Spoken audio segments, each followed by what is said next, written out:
All right, first and foremost, we want to be able to learn how to engage the transverse abdominis, pulling the bottom ribs in to keep the pelvis in a neutral position. Oftentimes, the pelvis will come into a posterior pelvic tilt, rounding of the back, or more like me, an anterior pelvic tilt. I've talked a little bit about that.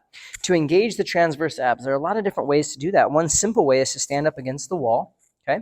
And I let my shoulder blades spread so my middle back touches more of the wall.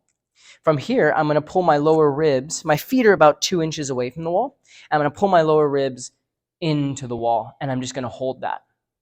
Okay, this allows me to put my pelvis in a neutral position. Now I'm going to breathe deep, exhaling completely while pulling the lower ribs in. I hold the ribs in, inhale again, exhale fully, keep them in. Just doing that exercise alone will help. You can also do it lying on your backs.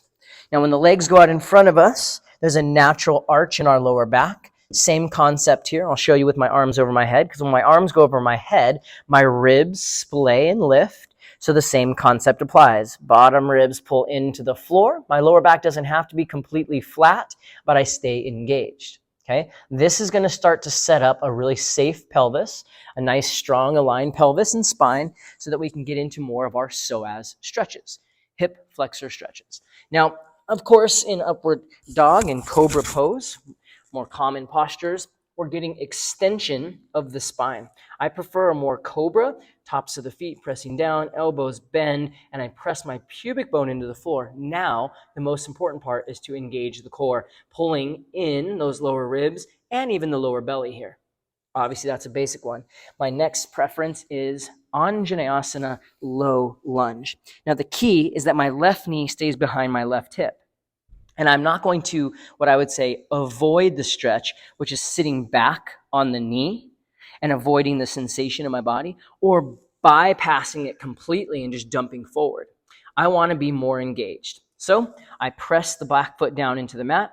I pull my lower belly away from my thigh, start to knit the front ribs. I'm anchoring down into that back foot. Okay. From here, I'm using my front leg, hamstring squeeze, and I'm pulling the pelvis into a neutral position. Keeping the ribs pulled in, arms can come up overhead.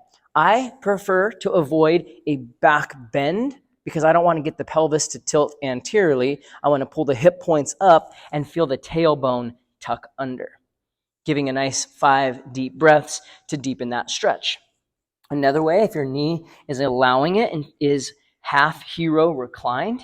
So I bring my left foot behind, move the calf to the side, okay? And I have my sits bones down on the ground. Now for me, because I'm tight, I can usually only go to my forearms. If you can lie all the way flat, we're still going to focus not so much on lower back flat, but pulling the lower ribs in.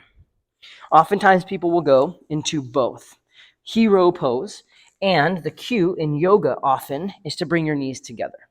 Now, the reason that is not exactly the safest thing to do is my knees are not meant to be together. When I do that, my femur bones, the heads of the femur, push out into the hip socket. The pressure then moves to the inner knee if I'm tight in my internal rotators. So I allow my knees to find a comfortable space, and then I can go back into that reclined place, pulling in the front ribs.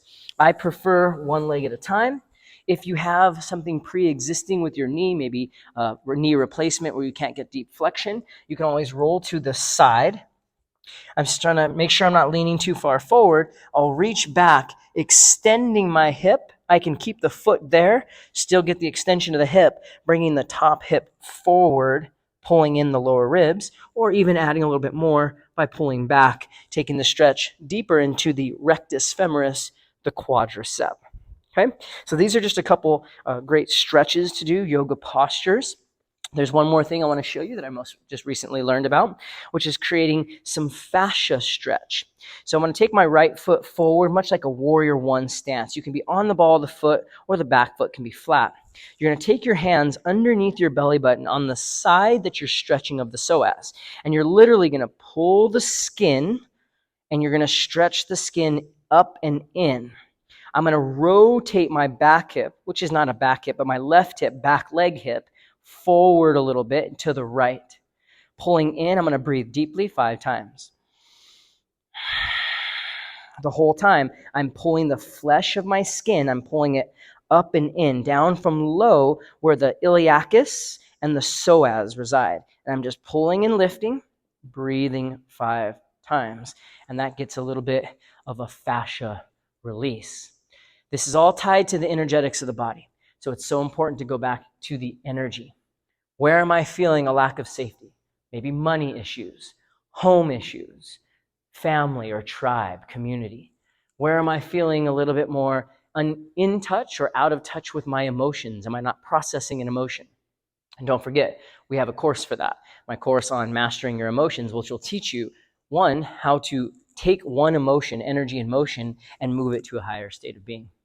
All right, thanks for joining me on this. Please feel free to reach out with any questions about the psoas. Remember, it's all about that fight, flight, or freeze, and we want to recognize, one, first and foremost, that we are safe, and then we can start to do these things to bring greater awareness into that place. Thanks for joining me.